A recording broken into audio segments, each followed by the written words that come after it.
But here, on the very rim of known space, justice is a long way away. Hello, my friends, and welcome to the Space Game Junkie Podcast. I, as always, am your co-host, Brian, and joining me, as always, I think, is your co-host, Spaz. Yep, I'm here. Okay. Oh. I don't know if you... Good timing. I don't know if you heard that, but that was my doorbell. That was your doorbell. That was my doorbell. I hope the wife gets it. We bought a doorbell because like so many delivery people would knock on the door and I'm on the other side of the apartment, so I can't hear it. So we got an electronic doorbell, and that was it. Also joining us is your co-host, Julie. Hello from the Great North, where both national conventions are taking place. Wait, where's the Democratic one? I know the Republican one's taking place Chicago. Oh shit! So Chicago. So the Republican. This dates a little bit, but it's July 17th, 2024, and the Republican National Convention is taking place in Milwaukee right now. And then I think, is it next week or the week after that the Democratic one is happening in Chicago? I think it's week after. Okay. So they skipped Comic-Con week. That makes sense. Totally, because that'll just take all the oxygen out of the room. Also joining us is your co-host, Thorsten. Hello. Your co-host, Jacob. Alive, mostly. Yeah, and your co-host, David. Well, I haven't been perforated by ticks. Mosquitoes are everywhere in the goddamn forest. Do you guys have ticks over there? I don't know if is that a thing over there? Okay, good. They're actually more common here in Stockholm than they're north in the forest. Yeah. See, one reason I like living in Southern California is because ticks are very rare here. When I lived in Pennsylvania, I actually got Lyme disease from a tick. That's highly unpleasant. The lucky thing is I caught it so early. I found the tick, got tested like 2 days later, Lyme disease. So I just had to take like a pill for a month. So I was very lucky. But like when I went to Kentucky a few weeks ago, I wore a hat like whenever I went outside and a jacket and a long sleeve like jackety thing because I did not want any ticks falling on me. Like at all, like from anywhere. I don't care. I hate they're ticks. The worst. Oh, I hate them so much. Our parasites mostly come with 2 legs. Har.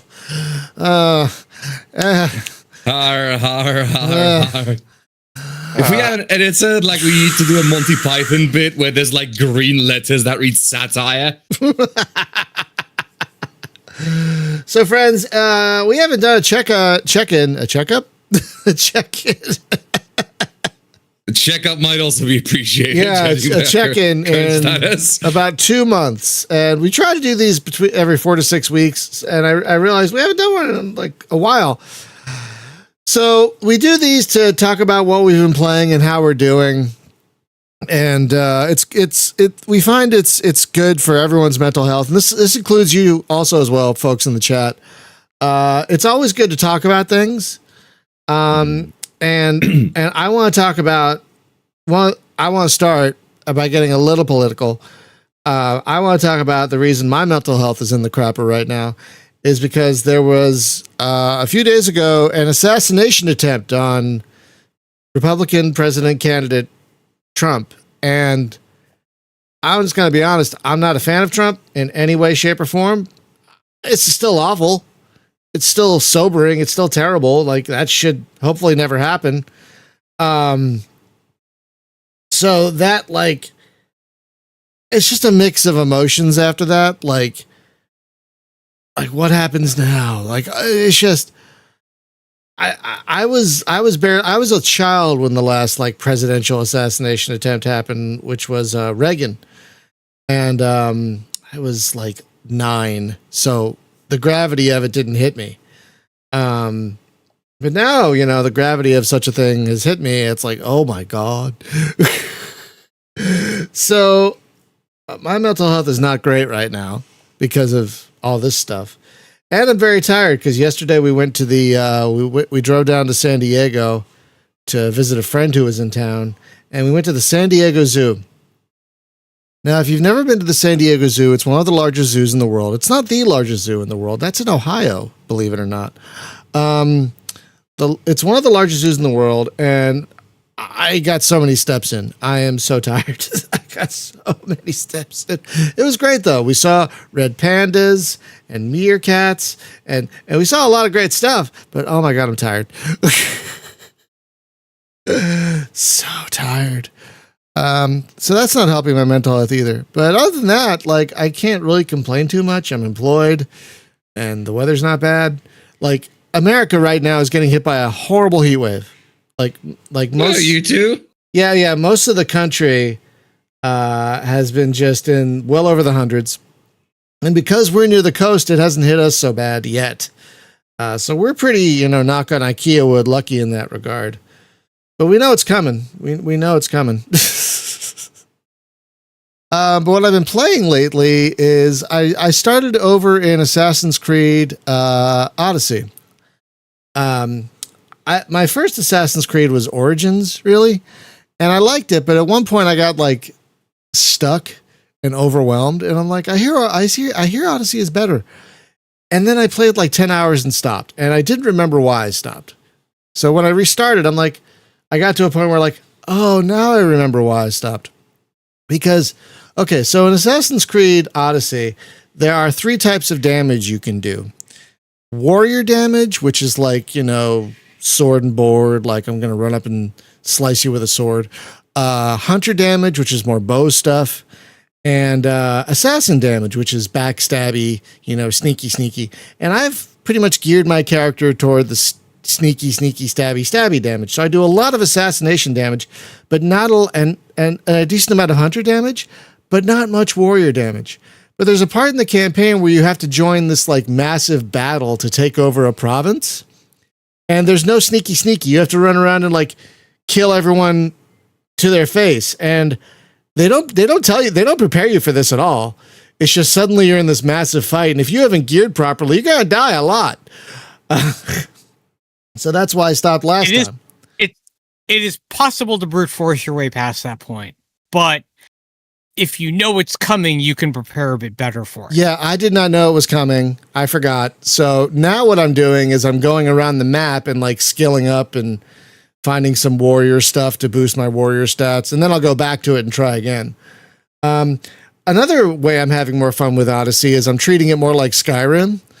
Like, oh, look, there's a question mark. I'm going to see what that is. Like it's got that kind of similar kind of HUD. Like, ooh, there's something over there. I'm going to run over and see what it is.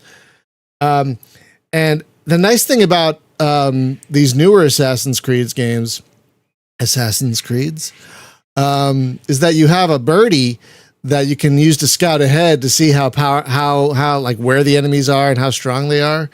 And so like you cross a border into another area, it's like, oh, that enemy's 8 levels above me. I'm going to turn around. So having a bird really helps. So I've been enjoying Assassin's Creed Odyssey quite a bit. And I'm playing it on easy too because I don't want that much of a challenge. I just want to have fun.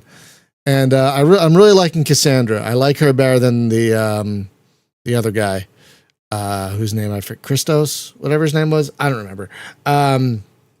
But her voice actress is great. Yeah, she's great. The voice actress is great. She's a great character. And the boat stuff is good in this stuff too. Like I tried getting into Black Flag and I just found it clunky compared to this. I'll be perfectly honest. So it was nice getting back. This plays a little bit more friendly for me. So I've been really enjoying Assassin's Creed Odyssey. So that is my first game I want to talk about anyway. Spaz, what about you? How are you doing and what are you playing? Well, I've been doing a lot more streaming on Discord lately. Did an 11-hour stream yesterday, in fact. What? Oh my God. Yeah. Yeah. With maybe 15 minutes of a break in between. So I've been doing a lot of streaming. That's a good bladder. That's a good bladder you have there. That's powerful. Lots of stuff. Preparing for Earth Defense Force 6 to come out next week. So I've been playing EDF 5. Oh, right. That's happening with like no prior announcement. Oh no, it was announced quite a bit. earlier. If you know where to look, they've been announcing the shit out of it. They're not holding back. They're not holding back on their announcements for EDF6. It is a big release for them. It is a very big release for them. Thank you, David, for linking the games in the chat, by the way. Yeah, it's already in my library, just waiting to unlock. So I can't wait to hear how it is. Well, it's bleak to say the least. Yeah, because I mean 90% of Earth's population is dead at the start of the story. Well, no, because at the end of 5, 80% of the world's population is dead, and at the beginning of this one, 90% is dead. So stuff happened. Right. yeah. It's they seem to get a little more bleak as they go. With the exception of EDF World Brothers, which because is super shiny and happy and delightful, despite how dark it is. Yes, now looking at it, it looks like more Earth Defense Force. There is no PC on the planet capable of running it smoothly. The bugs are everywhere, and good luck. Yeah.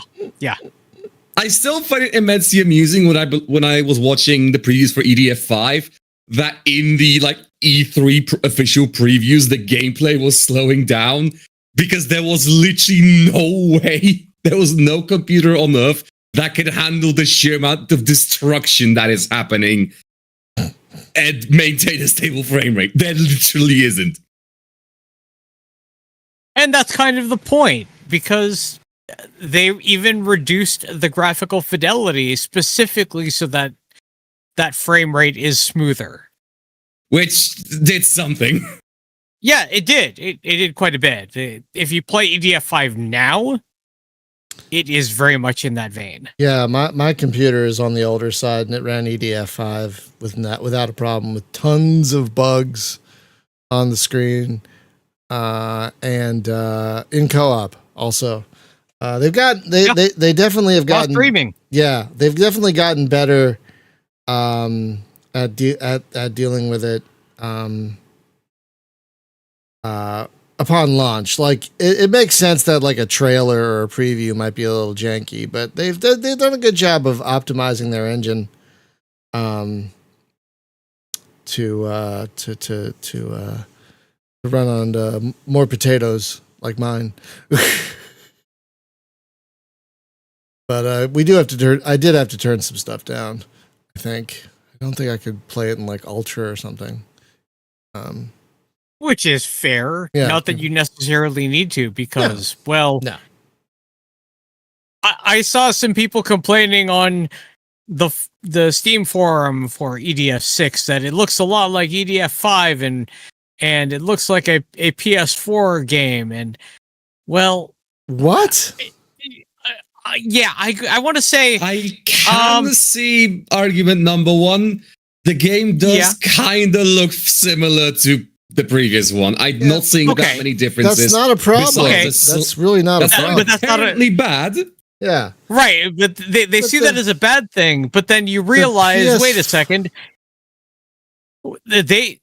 some have said even PS3 era graphics, which, okay, fine, I can sort of see that too. But also because, and I say this because if they had the graphical fidelity increase quite a bit, you would see far fewer enemies on screen, and your console would be on fire. Yeah, and your battles wouldn't be quite as epic as they are with hundreds of enemies on screen at once. Yeah, that would kind of ruin the point. Like, oh, look, there's 5 spiders. Yeah.